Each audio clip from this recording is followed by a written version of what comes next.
All right, welcome back, everybody. Nice to have you back. The club environment certainly is changing all the time. Just when you thought one club had a certain landscape last year, they changed to a new dimension this year, and it's of course one of the dynamics. Alistair, clubs evolve. You get involved with the club today, and all of a sudden the club's doing well, and the next thing you know, the club's got a different gees, a different spirit, a different picture. Is that the same then? Do you stay? Do you go? No, so year by year you evolve. You evolve as the world evolves. Yeah. It's like coaching. You can have a game plan this year, but next year you have to change your game plan. You have to evolve with times. But having said that, now one of the things I suppose we must remember is that these clubs have been around long before we got here, and they're going to be around long after we go. You cannot look to change too much at a club. You've got to understand that you fit in to the club and you evolve with the club. You can't dominate the club. If you're coming in as an administrator or as a coach or as a player, you've got to fit into that personality of the club. Clubs have their own culture.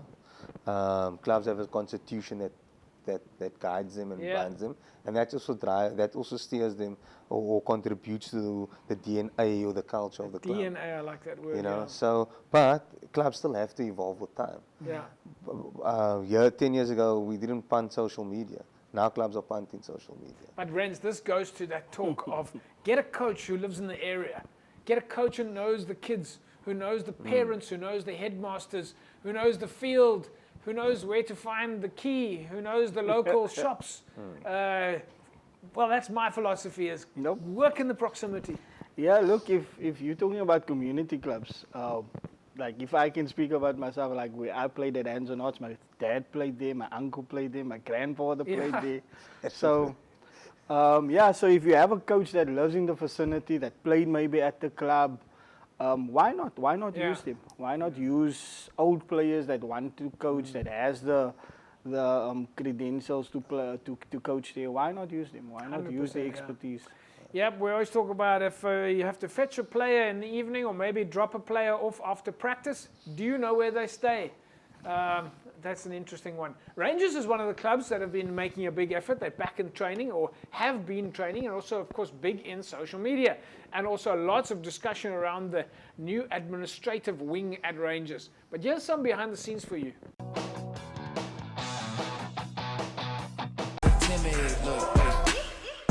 Trying to wish and pray that I'ma fall about it, all about it till we spoke in person. Don't wanna talk about it now, huh? Oh, you sound tough, toying with them, don't get wound up. How you wound up, another number in the round up. Put the town up, I built this thing up from the ground up. And if I bounce up, I get my crown stuck. Green light go, got the east side flow. I'm a giant in the space like FIFA 4. All the kids sing along like EIO. Every time when they see my show, thinking that it happened overnight. Yeah, it didn't. In it for the long haul flight, committed. Wanted me to fail out of spite. I didn't. All bark, but they don't bite. They timid. Thinking that it happened overnight, but it didn't.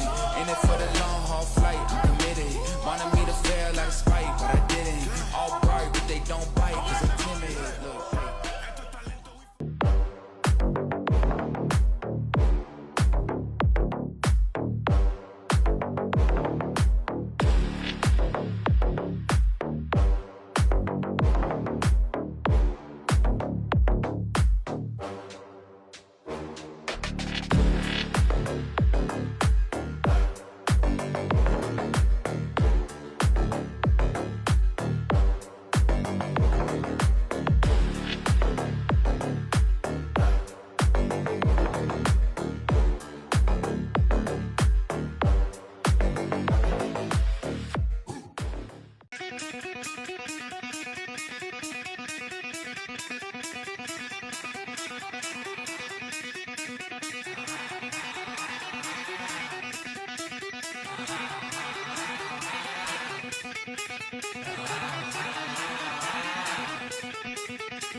All right, there we go. Alistair, you just said some interesting words there. Get your whole club going.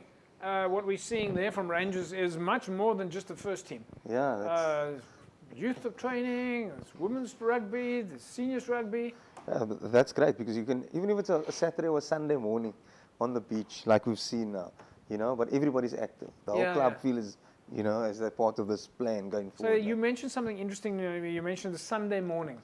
Sunday morning is a particularly difficult day for anybody to train. I don't care who you are. Sunday morning is always the day that you want to sleep in, or maybe you've got to go to do something else in your lifestyle. But if you're training on a Sunday morning while everybody else is sleeping, it shows a little bit of dedication, a bit of self-respect, a bit of discipline. That's what you want. Yep, that's obviously that's what you want in your club: commitment, discipline, dedication. Saturday morning, Sunday mornings. I believe they probably there on a Saturday morning also. Yeah. But that's the thing. It's like you get the whole club involved, which means is now you start growing your membership within the club. More players come because now it's not just training; it's fun training at the end of the day, and that's what everyone wants. All right, folks, let's take a little look at what CPUT were up to.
Here we go.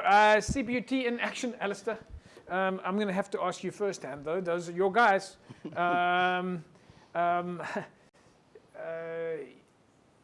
You guys are about to start playing Varsity Cup, aren't you?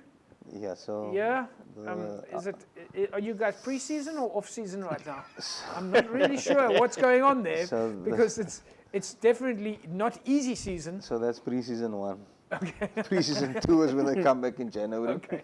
And then that's comp prep, and then Yeah. the first game is the 13th of February, if I'm not mistaken. Yeah. So have you got, on your side, do you have strength and conditioning coaches and a team of people that work with the players? Yep, so we got strength.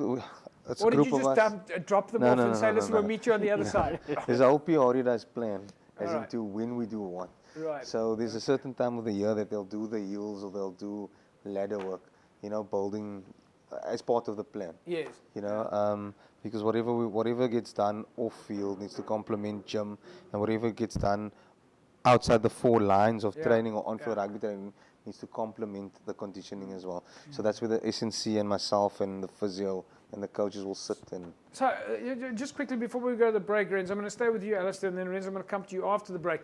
But we talk so much here about the training for off-season and pre-season. Yeah. What about the other things of pre-season, off-season, things like sleeping and eating properly and so on? So that's all considerations that take place within your plan. Right. Because, for example, I can only do maybe 3 hard sessions out of the 4 sessions that I'm doing the week. But my SNC will guide me on that. The intensity of the session, the volume of the session. Right. You know, how many, if players need a longer period to rest between certain types of sessions. But it's all, so they're the experts. It's all hands on deck and very technical nowadays, folks. But we're going to keep looking at clubs that are busy with the off-season, pre-season. Not really sure whether we're off-season or pre-season at the moment, but we'll be back after the break. Don't go away.